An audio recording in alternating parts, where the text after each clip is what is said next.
এবার চট্টগ্রামের সড়কে এআই ক্যামেরা বসানোর পরিকল্পনা। নজরদারিতে আসবে অর্ধশতাধিক মোড়। 217 কোটি টাকার প্রকল্প প্রস্তাব তৈরি। যানজট নিরসন ও শৃঙ্খলা ফেরার আশা। পতেঙ্গা টার্মিনালে 370 কোটি টাকার 4টি গ্যান্ট্রি ক্রেন স্থাপন। নতুন প্রযুক্তিতে গতি পাবে কন্টেইনার হ্যান্ডলিং। বন্দরে $1 বিলিয়ন সৌদি বিনিয়োগের পরিকল্পনা। কুমিল্লায় অনলাইন জুয়ায় বিপথে হাজারো তরুণ। ঋণ শোধে ছিনতাইয়ে জড়াচ্ছে অনেকে। হতাশা থেকে বাড়ছে মাদকাসক্তের সংখ্যা।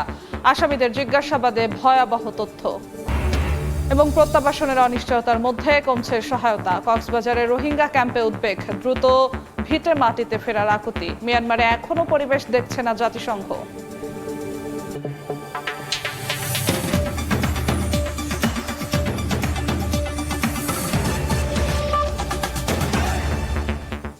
আমন্ত্রণ সময় সংবাদের নিয়মিত আয়োজন বিভাগীয় সময়ে থাকছি সপ্তাহের 7 দিন ভিন্ন ভিন্ন বিভাগের সংবাদ নিয়ে।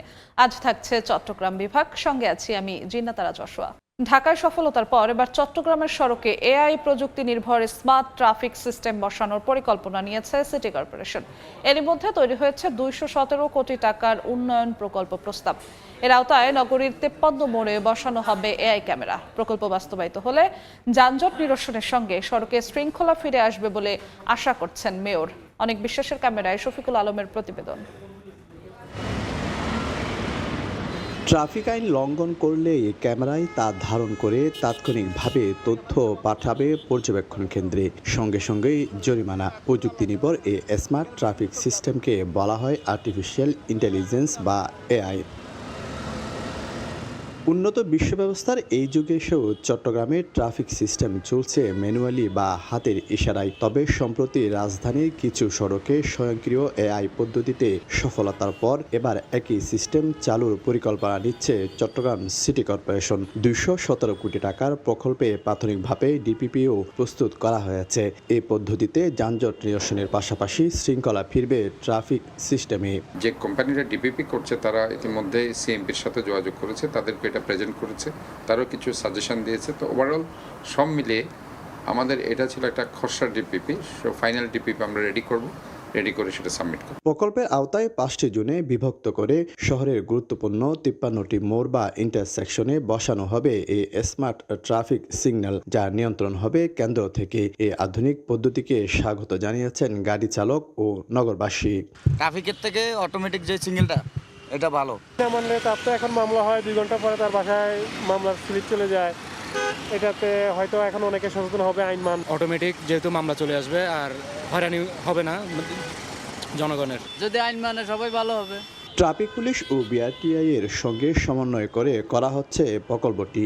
সিগন্যাল না মানা, অবৈধ ইউটার্ন, লেন পরিবর্তন, অতিরিক্ত গতিসহ নানা অনিয়ম ক্যামেরায় দেখে নিয়ন্ত্রণ করা হবে জরিমানা। নগরীর ট্রাফিক ব্যবস্থাকে ঢেলে সাজানোর লক্ষ্যে আমরা নগরীর গুরুত্বপূর্ণ ট্রাফিক পয়েন্টগুলোতে আমরা সিগন্যাল লাইটগুলো চালু করব এবং এআই বেসড ট্রাফিকিংয়ের জন্য, ট্রাফিকিং সুবিধা চালুর জন্য এআই ক্যামেরা সেট করব। তো এই জন্য আমরা প্রাথমিকভাবে পাইলটিং হিসাবে দ্রুততর সময়ের মধ্যে চেষ্টা করছি কিছু গুরুত্বপূর্ণ পয়েন্ট সিলেক্ট করে সেখানে এই কার্যক্রম শুরু করতে। আগামী 2 মাস পর পরীক্ষামূলকভাবে নগরীর বেশ কয়েকটি মোড়ে প্রাথমিকভাবে এআই ট্রাফিক সিস্টেম চালুর কথাও বলছে সিটি কর্পোরেশন ও পুলিশ কমিশনার। শফিকুল আলম, সময় সংবাদ, চট্টগ্রাম। আগামী কয়েক বছরের মধ্যে চট্টগ্রাম বন্দরকে কেন্দ্র করে অন্তত $1 বিলিয়ন বিনিয়োগ করতে চায় সৌদি আরব। এর মধ্যে পতেঙ্গা কন্টেইনার টার্মিনালে $170 মিলিয়ন বিনিয়োগ করা হয়েছে। সবশেষ আজ 370 কোটি টাকায় চীন থেকে আনা 4টি গ্যান্ট্রি ক্রেন স্থাপন করছে সৌদি আরব ভিত্তিক প্রতিষ্ঠান রেড সি গেটওয়ে। শাখাউদ্দিপুর ক্যামেরায় কম্বলদের রিপোর্ট। চট্টগ্রাম বন্দরের বহির্নোঙর হয়ে ধীরগতিতে পতেঙ্গা উপকূলের দিকে এগিয়ে চলছে এমবি লেনহাই হং ইয়ান নামের জাহাজটি। বিশেষায়িত এ জাহাজে বহন করা হচ্ছে কন্টেনার উঠানামার কাজে ব্যবহৃত বিশাল আকৃতি 4টি গ্যান্ট্রি ক্রেন, যেটিতে ভেড়ার পর শনিবার সকাল থেকে পতেঙ্গা কন্টেনার টার্মিনালে শুরু হয়ে যায় চীন থেকে আমদানি করা এসব গ্যান্ট্রি ক্রেন স্থাপনের কাজ। উইদিন দ্য কনসেশন পিরিয়ড আমরা সেগুলোকে আনতে সক্ষম হয়েছি। সেটাই হচ্ছে আমাদের সবচেয়ে বড় অর্জন, যে আমরা টাইম ফ্রেমের মাঝখান থেকেই এই গ্যান্ট্রি ক্রেনগুলো নিয়ে আসতে পারছি। 2023 সালে 1200 কোটি টাকায় নির্মিত এই টার্মিনাল পরিচালনার জন্য সৌদি আরবের প্রতিষ্ঠান RSJTর কাছে হস্তান্তর করে চট্টগ্রাম বন্দর কর্তৃপক্ষ। বর্তমানে বছরের পিসিডিতে 2.5 লাখ কন্টেনার হ্যান্ডেলিং হলো। এই গ্যান্ট্রি ক্রেন স্থাপনের পর তা 5 লাখ কন্টেনার ছাড়িয়ে যাবে।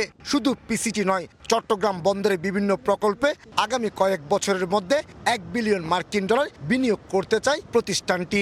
এই প্রজেক্টে বিনিয়োগ হচ্ছে $170 মিলিয়ন। তবে আমাদের আগামীর যে চিন্তাভাবনা আছে বাংলাদেশে $1 বিলিয়ন ইনভেস্টমেন্ট করার জন্য। চট্টগ্রাম বন্দরে প্রস্তুত করা এই টার্মিনাল পরিচালনায় 22 বছরের জন্য চুক্তিবদ্ধ সৌদি আরবের এই প্রতিষ্ঠানটি। তবে যন্ত্রপাতি বিনিয়োগ করতে হবে নিজেদের। চট্টগ্রাম বন্দরে বিদেশি বিনিয়োগের ক্ষেত্রে এই পতেঙ্গা কন্টেনার টার্মিনাল ছিল মডেল টেস্ট। আর গত 2 বছর ধরে 2.5 লাখের বেশি কন্টেনার উঠানামা করে অনেকটা উত্তীর্ণ হয়েছে সৌদি আরব ভিত্তিক প্রতিষ্ঠান রেড সি গেটওয়ে টার্মিনাল। এখন চোখ রয়েছে চট্টগ্রাম বন্দরের অন্যান্য মেগা প্রকল্পে বিদেশি বিনিয়োগকারীদের। চট্টগ্রামের পিসিটি থেকে কমল দে, সময় সংবাদ। এ বিষয়ে বিস্তারিত জানাতে চট্টগ্রাম থেকে যুক্ত হচ্ছেন সহকর্মী কমল দে। তার সঙ্গে অতিথি হিসেবে রয়েছেন চট্টগ্রাম বন্দর বার্থ অপারেটর অ্যাসোসিয়েশনের চেয়ারম্যান ফজলে একরাম চৌধুরী। সরাসরি যাচ্ছি সেখানে। চট্টগ্রাম বন্দরে বিদেশি বিনিয়োগের আগ্রহ এবং চট্টগ্রাম বন্দরের সার্বিক পরিস্থিতি আমরা আলোচনা করব। আলোচনায় যোগ দিয়েছেন চট্টগ্রাম বন্দরে berth operator association chairman Fazle Ekram Chowdhury. Fazle, আপনাকে স্বাগত জানাচ্ছি। আজকে আমরা দেখছি পতেঙ্গা কন্টেনার টার্মিনালের 4টা গ্যান্ট্রি ক্রেন আনা হয়েছে এবং একদিন তারা গ্যান্ট্রি ক্রেন চালায়নি এবং 22 বছর চুক্তিবদ্ধ পিসিটি। আসলে পিসিটি যে বিদেশি বিনিয়োগ আমাদের জন্য কতটা কার্যকর এবং কতটা উপকারী হলো? আসলে পিসিডিতে তো নিশ্চয়ই একটা ভালো উদ্যোগ, যেটা এখন যে 4টা গ্যান্ট্রি ক্রেন এসছে এটা অনেক আমাদের জন্য আমরা অধীর আগ্রহে অপেক্ষা করেছিলাম যে 4টা আসলে হয়তো পারফরমেন্স অনেক বৃদ্ধি পাবে এবং তাই আমরা আশা করছি। কিন্তু এখন ব্যাপার হচ্ছে যে এখানে ব্যাকআপ ফ্যাসিলিটি, ইনফ্রাস্ট্রাকচার ডেভেলপমেন্ট এগুলি করার আগে যদি আমি অতিরিক্ত মাত্রায় গ্যান্ট্রি ক্রেন যদি এখানে ইনস্টল করি, যেমন ধরেন এখন এনসিটিতে আছে, সিসিটিতে আছে, এখন পিসিডিতে যুক্ত হলো, এই প্রোডাক্টিভিটি যে হবে সেগুলি সামাল দেওয়ার মতো ইনফ্রাস্ট্রাকচার আমাদের আছে কিনা, that is the main point. এটা আমরা অনেকবার বলেছি এই সম্পর্কে। যদি আমরা এটা ডেভেলপ করতে না পারি তাহলে কিন্তু বটল নেক হয়ে যাবে, তখন ইয়াটা কিন্তু উল্টো হয়ে যাবে এফেক্টটা। আর এখানে চিটাগং পোর্ট 100 মিলিয়ন থেকে 150 মিলিয়ন ডলার খরচ করে এই পিসিটিটা তারা তৈরি করেছে। অ্যাকচুয়ালি পিসিটির মূল কনসেপ্ট ছিল যে চট্টগ্রাম বন্দরের যে সারপ্লাস কন্টেইনার, সারপ্লাস ভলিউমের যে কাজটা হবে ওইটা হ্যান্ডেল করার জন্যই এটা তৈরি করা হয়েছিল। পিসিটির পর পিসিটি যন্ত্রপাতি স্থাপন করলো, পিসিটি বলতে তারা $1 বিলিয়ন বিনিয়োগ করবে আরও বিভিন্ন, এবং বিদেশে আরও যে বিনিয়োগকারী আসতেছে, বে টার্মিনাল বলেন, মাতার বাড়ি বলেন, এটা আমাদের অর্থনীতির জন্য কতটা আশাদায়ক এবং আর কি ব্যবস্থা নেওয়া উচিত এই বিনিয়োগটাকে সংযুক্ত রাখার জন্য? এগুলি যদি কন্ট্রাক্ট সেফগার্ড করে যদি এসব করা থাকে, এসব যদি তারা যদি প্রতিশ্রুতি দিয়ে থাকে, সেগুলি তড়িৎ বাস্তবায়নটা হবে মূল লক্ষ্য।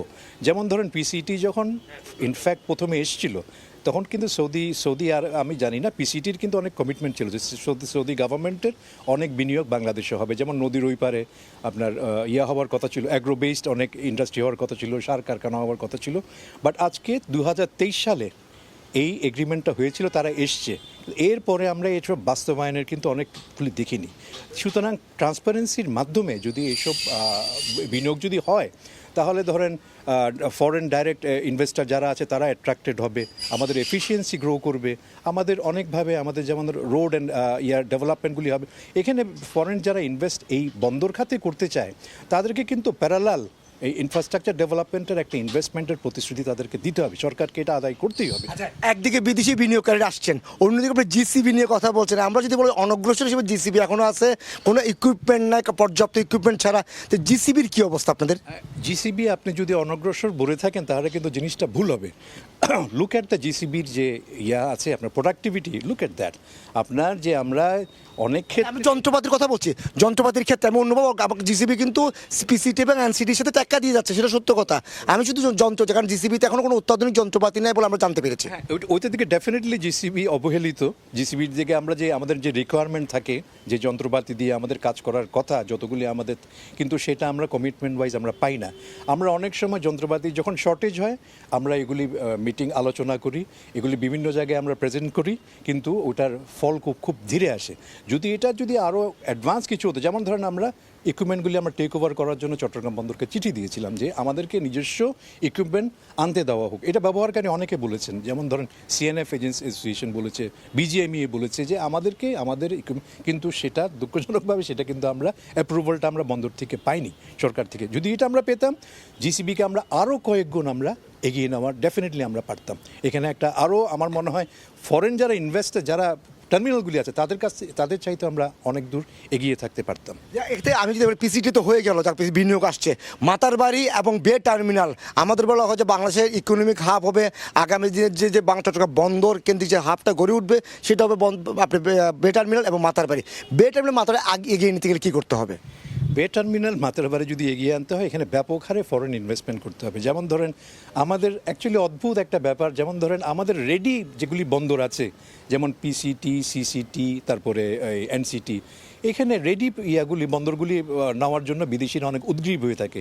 কিন্তু বে টার্মিনালে এখন যদি এখানে বিদেশিরা যদি চলে আসে রেডি টার্মিনালগুলি নিয়ে, তাহলে মাতারবাড়ি এবং বে টার্মিনালের ব্যাপারে তারা এখন নতুন শর্ত, যদি কমপ্লিকেটেড কোনো শর্ত আরোপ করে, তাহলে কিন্তু আমাদের জন্য জিনিসটা একটু হয়ে যাবে, একটু আমরা বিপদের মধ্যে পড়ে যাবো। সুতরাং আমার মনে হয় বে টার্মিনাল এবং মাতারবাড়িকে প্রায়োরিটি দেওয়াটা আমাদের জন্য খুব বেশি দরকারি হয়ে গেছে। কারণ ওগুলিকে লিফট করলে আমরা একটা গ্লোবাল হাবে আমরা আমাদের আমাদের দেশকে আমরা উন্নতি করতে পারবো। আদারওয়াইজ আমরা কিন্তু পিছনে পড়ে থাকবো, because NCT, CCD, PCD is not enough global হাবে। এটা করার মতো কোনো কিন্তু পর্যাপ্ত জায়গাও আমাদের নাই, পর্যাপ্ত ফ্যাসিলিটি আমাদের নাই, রোড ইনফ্রাস্ট্রাকচার নেই। যদি হয়ে যায় এই মাতারবাড়ি এবং বে টার্মিনাল, তাহলে কিন্তু আমরা বিশ্ব দরবারে উঠে বলতে পারবো যে না, উই হ্যাভ সামথিং নাও। আমরা এখন কম্পিটিশন করার মতো, গ্লোবালি কম্পিটিশন করার মতো একটা পোর্ট আমাদের আছে। ধন্যবাদ। আমরা কথা বলছিলাম চট্টগ্রাম বন্দরে বার্থ অপারেশন চেয়ারম্যান ফজলে ইকরাম চৌধুরী। তিনি আমাদেরকে বলছিলেন বে টার্মিনাল এবং মাতারবাড়িকে এগিয়ে নেওয়ার কোনো বিকল্প নেই, বাংলাদেশকেই এই অঞ্চলের অর্থনৈতিক হাব গড়ে তোলার জন্য। একইভাবে পতেঙ্গা কন্টেইনার টার্মিনাল যেটা আজকে গ্যান্টিকে স্থাপন করেছে, যেটা আশাদায়ক এবং এক্ষেত্রে তারা যে বিনিয়োগ করবে সেটিও আশাদায়ক এবং সে আশার কথা শোনাচ্ছেন, সেটির জন্য দ্রুত বাস্তবায়ন হয় এমনটি আশা করছেন চট্টগ্রাম বন্দরে যে উন্নত ব্যবহারকারী ফজলে ইকরাম চৌধুরী। আমরা যে আলোচনা করছিলাম চট্টগ্রাম বন্দরের সার্বিক বিনিয়োগ এবং আজকে পিসিডিতে গ্যান্টিকের স্থাপন হচ্ছে, সে আলোচনা এখানে শেষ করছি। সরাসরি যুক্ত ছিলাম চট্টগ্রামে। বিভাগীয় সভায় আরও থাকছে। বান্দরবানের লোকালয়ে বন্য হাতির হানা, নষ্ট করছে ফসল, আতঙ্কিত স্থানীয়রা। বন উজাড়, খাদ্যের সংকট বাড়ায় লোকালয়ে আসছে হাতির পাল। একসময় ক্যাসিনো ছিল ইউরোপের অভিজাত সমাজের বিলাসিতা। আজ সেই ক্যাসিনোই মোবাইল ফোনের পর্দা পেরিয়ে পৌঁছে গেছে কুমিল্লার অলিগলিতে। দ্রুত ধনী হওয়ার স্বপ্ন দেখানো এই ভার্চুয়াল জুয়ার আসর অনেক তরুণকে ঠেলে দিচ্ছে ঋণ, নেশা আর অপরাধের অন্ধকারে। সম্প্রতি গ্রেফতার হওয়া একাধিক ছিনতাইকারীকে জিজ্ঞাসাবাদে উঠে এসেছে এমন তথ্য। প্রশ্ন উঠছে, অনলাইন জুয়ার বিস্তার কি নতুন করে বাড়িয়ে দিচ্ছে ছিনতাই সহ নানা অপরাধ?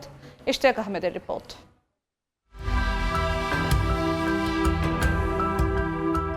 গভীর রাত, ফাঁকা সড়ক, হঠাৎ পথরোধ। কয়েক সেকেন্ডের মধ্যেই ছিনে নেওয়া হয় টাকা, মোবাইল ও মূল্যবান জিনিসপত্র। অন্য একটি ঘটনায়ও একই কৌশল। অটোরিকশার গতিরোধ করে যাত্রীদের কাছ থেকে ছিনিয়ে নেওয়া হয় সর্বস্ব। চিৎকার করার আগে পালিয়ে যায় ছিনতাইকারীরা।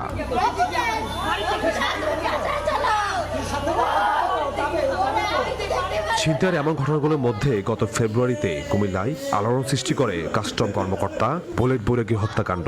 রাতের শহরে ছিনতাইকারীদের হামলা শিকার হয়ে প্রাণ হারান তিনি। ঘটনাটি নাড়া দেয় পুরো জেলাকে। এবার ছুটি পাইছে, বলতেছে আমি তাহলে একটা দিন ঘুরে আসি, এসে রাতে থাকবে। ওর প্ল্যান ছিল শনিবার সারাদিন থাকবে, রবিবার ভোরবেলা যে এখান থেকে হয়তো 2.5-3 ঘন্টা সময় লাগে, তখন যে হয়তো ক্লাস করবে। কারণ আমরাও তো অপেক্ষায় থাকি, আমার বাচ্চাটারে নিয়ে থাকি, ও অনেক দুরন্ত। ও আমার বাবা কদিন আগে একটু ডাকছে, তারপরে তো আর ডাকতেও পারে নাই। অনুসন্ধানে উঠে এসেছে ভিন্ন এক বাস্তবতা। সম্প্রতি গ্রেফতার হওয়া একাধিক ছিনতাইকারী অনলাইন জুয়ার সঙ্গে জড়িত। প্রথমে কৌতূহল, তারপর নেশা, এরপর হাঁটতে হাঁটতে জমে দেনা। আর সেই দেনা শোধ করতে কেউ কেউ জড়িয়ে পড়ছে অপরাধে। ক্যাসিনো মোবাইল ফোনে পর্দা পেরিয়ে পৌঁছে গেছে জেলার অলিতে গলিতে। দ্রুত ধনী হওয়ার স্বপ্ন দেখানো এই ভার্চুয়াল জুয়ার আসর অনেক তরুণকে ঠেলে দিচ্ছে ঋণ, নেশা আর অপরাধের অন্ধকারে। নেশার টাকা, এই গেমের টাকা, মানে এগুলা মিলাইতে ভাই আমার লাইফটা শেষ হল। এই গেম আমার জীবন ধ্বংস করে দিছে। এখন মানুষ আমার থেকে অনেক টাকা পায়, আমার সংসারে অনেক জ্বালা। এর লাগে আমি এটা চাপে নেশা জগতে ঢুকে গেছি। শুধু জুয়া নয়, অনেক ক্ষেত্রে এর সঙ্গে যুক্ত হচ্ছে মাদক। জুয়ার টাকা হারিয়ে হতাশা, এরপর মাদক। আবার মাদকের কেনার টাকাও জোগাড় হচ্ছে ছিনতাই ও চুরির মাধ্যমে। আমাদের আইনের কাঠামোর মধ্যেই যথেষ্ট দুর্বলতা আছে। আপনি জানেন যে এই ছিনতাইকারীরা গ্রেফতার হয়, আবার খুব দ্রুতই ছাড়া পেয়ে যায়। ছাড়া পেয়ে তারা আবার দ্বিগুণ উৎসাহে তারা আবার সেই পেশায় সংযুক্ত হয়। তবে পুলিশ বলছে অপরাধ সংঘটিত হওয়ার পরপরই অভিযান চালিয়ে অপরাধীদের গ্রেফতার করা হচ্ছে। মানুষের সংখ্যা বাড়ছে, পুলিশের সংখ্যা কিন্তু বাড়ে নাই। সো আমাদের যে অল্প সংখ্যক পুলিশ নিয়ে আমরা কঠিন হয়ে যায়, তারপরও আমরা কিন্তু থেমে নেই, আমরা প্রতিটা মুহূর্তে কাজের মধ্যে আছি। আইন শৃঙ্খলা বাহিনীর তথ্য মতে গত 6 মাসে কুমিল্লায় 1152টি মাদক মামলা, চুরির ঘটনায় 244টি, ডাকাতির ঘটনায় 28টি, দস্যুতায় 38টি মামলা হয়েছে। ইশতিয়াক আহমেদ, সময় সংবাদ, কুমিল্লা। বিভাগীয় সময় আরও থাকছে। বর্ষা শুরু হলেই রাঙামাটিতে পাহাড় ধসের শঙ্কা, থামছে না ঝুঁকিপূর্ণ বসতি স্থাপন। সমস্যা নিরসনে পরিকল্পিত উদ্যোগের তাগিদ, স্থায়ী সমাধানের পথ খুঁজছে প্রশাসন। নির্বাসনের 9 বছর হতে চললেও কক্সবাজারের ক্যাম্পে আশ্রিত 12 লাখের বেশি রোহিঙ্গার প্রত্যাবাসন এখনও অনিশ্চিত। দিনে দিনে কমছে আন্তর্জাতিক সহায়তাও, এতে উদ্বেগ উৎকণ্ঠা বাড়ছে রোহিঙ্গাদের। তাদের একটাই দাবি, দ্রুত ভিটে মাটিতে নিরাপদ ও সম্মানজনক প্রত্যাবর্তন। তবে জাতিসংঘ বলছে মিয়ানমারে এখনও পরিবেশ তৈরি হয়নি। মোহাম্মদ ফরাজের ক্যামেরায় বিস্তারিত জানাচ্ছেন সুজাউদ্দিন রুবেল। 70 বছরের জীবনে 3 বার প্রাণ বাঁচাতে মিয়ানমার ছেড়ে বাংলাদেশে আশ্রয় নিতে হয়েছে আহমেদ হোসেনকে। সর্বশেষ বাস্তুচ্যুত হওয়ার পর কেটে যাচ্ছে প্রায় 9 বছর। জীবনের শেষ সময়ে তার একটাই আকুতি, মৃত্যুর আগে যেন ফিরতে পারেন নিজ দেশে। ভিটেমাটি থেকে বিতাড়িত হয়ে আজ তিনি ও তার পরিবার বয়ে বেড়াচ্ছেন দেশহীন জীবনের বেদনা। আমি আর হইতে তাছিলাম 9 মাস তাকিয়ে নাকি 9 মাস তাই বা যাইবা আবার আসছি। জাতিসংঘের শরণার্থী বিষয়ক সংস্থার সবশেষ বৈশ্বিক তথ্য বলছে বিশ্বের রাষ্ট্রহীন জনগোষ্ঠীর সবচেয়ে বড় অংশই রোহিঙ্গা। প্রায় 41% এই জনগোষ্ঠীর সদস্য, আর তাদের সবচেয়ে বড় আশ্রয়স্থল বাংলাদেশ। রাষ্ট্রহীনতা শুধু নাগরিকত্বহীনতা নয়, এটি শিক্ষা, নিরাপত্তার সুযোগ ও ভবিষ্যৎ থেকে বঞ্চিত হওয়ার নাম। সেই কঠিন বাস্তবতায় বেড়ে উঠছে ক্যাম্পে জন্ম নেয়া নতুন প্রজন্মের হাজারো রোহিঙ্গা শিশু কিশোর, যাদের অনেকেই কখনো দেখেনি নিজেদের দেশ মিয়ানমার। রোহিঙ্গাদের একটাই দাবি, নিজ ভিটে মাটিতে নিরাপদ, স্বেচ্ছা ও সম্মানজনক প্রত্যাবর্তন।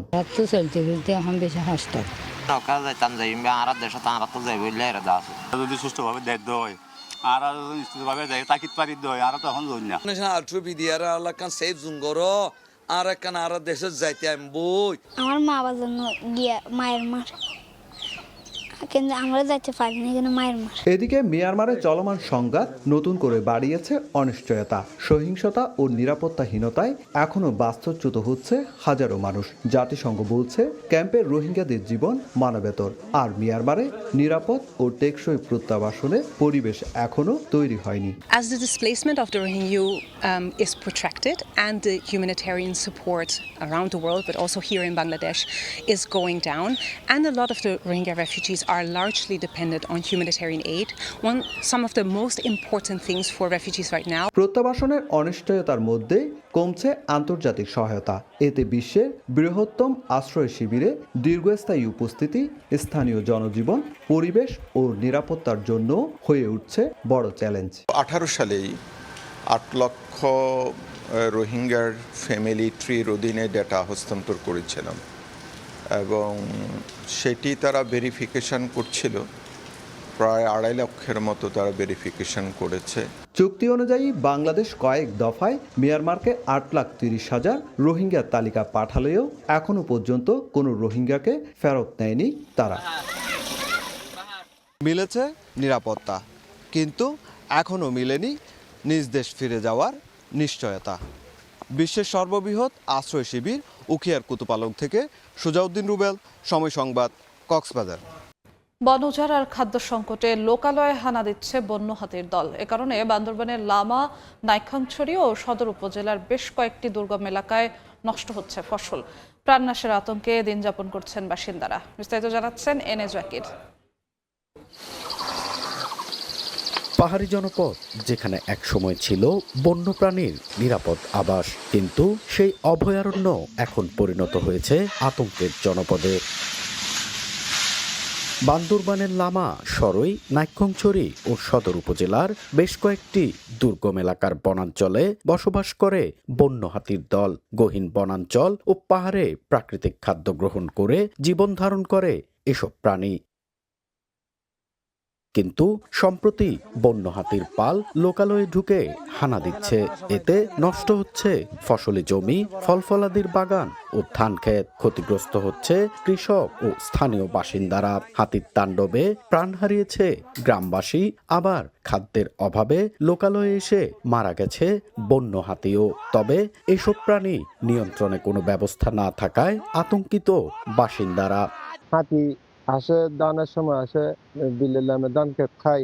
দলে দলে হাতি আসে যে আমার 3 হানি টান খেয়ে দিলেছে, হাতি লুটপাট করে যায়, অনেক টাকাও পাইনি। আমরা রাতে ঘুমাইতে পারি না, আমাদের ছেলে সন্তান আমাদের খুব কষ্ট হয়। আমরা ক্ষতিপূরণ পাই নাই। তারপরে আর এই আমার কোরবানি গরু আছিল, গরু দুটো নাকছে। খোলা পার নিয়েও জাগিয়ে থাকতে হয় রাতের মধ্যে। এদিকে বনাঞ্চল সংকোচন, চলাচলের পথ রোধ ও খাদ্যের অভাবে বন্য হাতির দল লোকালয়ে প্রবেশ করছে জানান বন বিভাগের কর্মকর্তা। ইতিমধ্যে যে আবেদনগুলো আমরা পেয়েছি, সেই আবেদনগুলো আমরা কমিটির উপস্থাপন করা হয়েছে এবং রেজুলেশন আমরা পেয়েছি এবং এটা আমরা ঢাকায় প্রেরণ করেছি। যদি ঢাকা থেকে আমাদেরকে বাজেট বরাদ্দ দেয় তাহলে আমরা এই যাদের যে ফসলের ক্ষতি বা ঘরবাড়ি ক্ষতি হয়েছে সেই বন বিভাগের তথ্য মতে গেল 5 বছরে জেলায় বন্য হাতির আক্রমণে প্রাণ হারিয়েছে 15 থেকে 20 জন মানুষ। এন.এ. জাকির, সময় সংবাদ, বান্দরবান। বর্ষা এলেই রাঙামাটিতে বাড়ে পাহাড় ধসের শঙ্কা, তবুও থামেনি পাহাড়ের পাদদেশে ঝুঁকিপূর্ণ বসতি স্থাপন।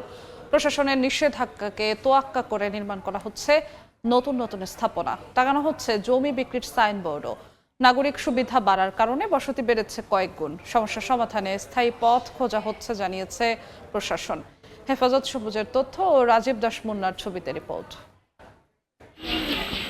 সরু কাঁচা রাস্তার স্থানে এখন প্রশস্ত আরসিসি সড়ক, পৌঁছে গেছে বিদ্যুৎ, ইন্টারনেট ও ডিশলাইন সহ সব নাগরিক সুবিধা। যেখানে ছিল টিনশেড ঘর, সেখানে এখন নির্মাণ হয়েছে বহুতল ভবন। এমন চিত্র শুধু রাঙামাটি সদরের রূপনগর যুব উন্নয়ন ও রাঙাপানি এলাকায় নয়, জেলার প্রায় সব উপজেলায়। প্রশাসনের নিষেধাজ্ঞা তোয়াক্কা না করে পাহাড়ের পাদদেশে নির্মাণ করা হয়েছে নতুন স্থাপনা, টাঙানো হয়েছে জমি বিক্রির সাইনবোর্ডও। 2017 সালে শিমুলতলী ও নতুনপাড়া এলাকায় পাহাড় ধসে প্রাণ হারায় 10 বাসিন্দা, আর পুরো জেলায় প্রাণ হারায় 120 জন। পরে ঝুঁকিপূর্ণ স্থানে বসতি স্থাপনে নিষেধাজ্ঞা জারি করে প্রশাসন, অথচ 9 বছরে এই স্থানে বসতি বেড়েছে কয়েক গুণ। স্থানীয়দের তথ্য মতে 2017 সালের পরে এইসব এলাকায় নাগরিক সুবিধা বাড়ার কারণে বসতি বেড়েছে কয়েক গুণ। 9 বছরে জায়গার দাম বেড়েছে অন্তত 5 গুণ। ঝুঁকি জেনেও জায়গা ছাড়তে রাজি নয় বাসিন্দারা। পাহাড়ে অ্যাক্সিডেন্ট এটা হয়, কিন্তু সব জায়গায় না। আমরা 2 বছর ধরে থাকতেছি তো তেমন কিছু হয় নাই, এই জন্য ভয়টা লাগে না। আগে ছিল 1 লাখ টাকা ডিসিম, এখন হয়ে গেছে 3 লাখ, 3.5 লাখ। আমাদের কোন একটা বিকল্প ব্যবস্থা করে যে সরাই, তাহলে চলে যাব। বর্ষা শুরু হলে তৎপর না হয়ে ঝুঁকিপূর্ণ বসতিতে বসবাস বন্ধ ও সমস্যার স্থায়ী সমাধানের জন্য পরিকল্পনা নেয়ার পরামর্শ বিশিষ্টজনদের। প্রাকৃতিক দুর্যোগ যখন বাড়ে, ঝড় বৃষ্টি যখন বেড়ে যায়, তখন প্রশাসন অতি তৎপর হয়। এটা আসলে স্থায়ী কোনো সমাধান নয়, আমাদের উৎসে বন্ধ করতে হবে। যারা বসতি করে ফেলেছে তাদেরকে সরকার কিভাবে নতুন করে ওদেরকে পুনর্বাসন করবে, কোনো জায়গায় পুনর্বাসন করবে, এই চিন্তাটা করলে ঝুঁকি অনেকাংশে লাঘব হবে। ঝুঁকিতে বসবাসকারীদের পুনর্বাসন বা অন্য কোনো উপায় পথ খোঁজা হচ্ছে বলে জানালেন জেলা প্রশাসক। কিভাবে সহজে করে তাদেরকে পুনর্বাসন করা যেতে পারে বা অন্য কোনো সিস্টেম, সরকার যদি এরকম কোনো পলিসি নেয় যেগুলো কাজে লাগবে, তো এই বিষয়গুলো নিয়ে আমরা আসলে কাজ করছি। জেলা প্রশাসনের তথ্য মতে জেলায় 126টি পাহাড় ধসের ঝুঁকিপূর্ণ এলাকা চিহ্নিত করা হয়েছে, যেখানে প্রায় 6000 পরিবারের 25,000 মানুষের বসবাস। সময় সংবাদ, রাঙামাটি। রাঙামাটিতে বিদ্যুৎ স্পৃষ্ট হয়ে এক স্কুল শিক্ষকের মৃত্যু হয়েছে। স্থানীয়রা জানান, সকালে কর্মস্থলে যাবার সময় নানিয়ারচর উপজেলার সমাজ কল্যাণ এলাকায় সিএনজি চালিত অটোরিকশার জন্য অপেক্ষা করছিলেন শতাব্দী চাকমা। এ সময় রাস্তার পাশে থাকা একটি গাছ থেকে জাম পাড়তে গিয়ে বিদ্যুৎ স্পৃষ্ট হন তিনি। স্থানীয়রা গুরুতর অবস্থায় উদ্ধার করে সদর হাসপাতালে নিলে তাকে মৃত ঘোষণা করেন চিকিৎসক। শতাব্দী চাকমা উপজেলার রামহরি পাড়া সরকারি প্রাথমিক বিদ্যালয়ের সহকারী শিক্ষক ছিলেন।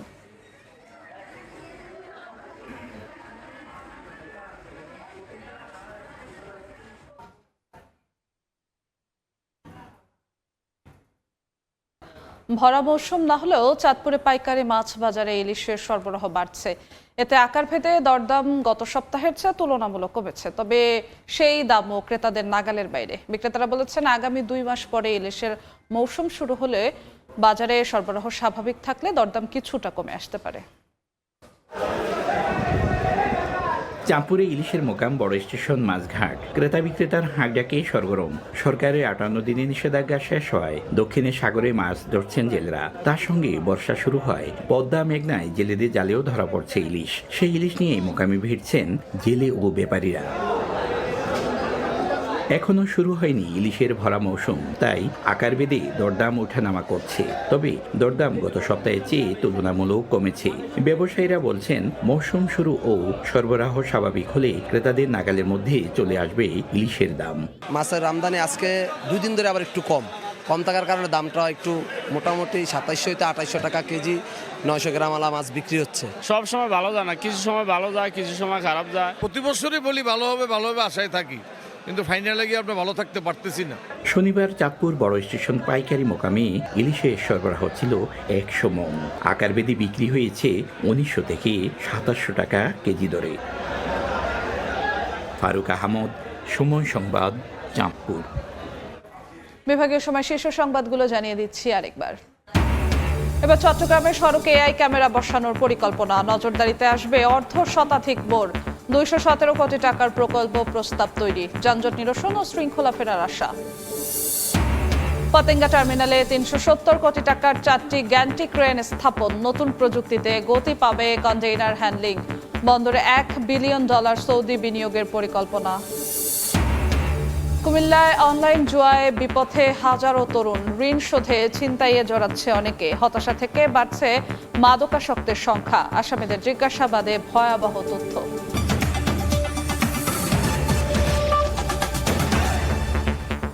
এ ছিল বিভাগীয় সময়ে। দর্শক, বিশ্বকাপ ফুটবলের মহাযজ্ঞ সরাসরি সম্প্রচার করছে সময় টেলিভিশন। দেখতে চোখ রাখুন সময়ের পর্দায়। এরপর আন্তর্জাতিক সময় নিয়ে সঙ্গে থাকবেন সহকর্মী শবনব নিবিড়। যশোয়া, আপনাকে ধন্যবাদ। আন্তর্জাতিক সময় নিয়ে আসছে কিছুক্ষণ পরই, সঙ্গেই থাকুন সময়ের।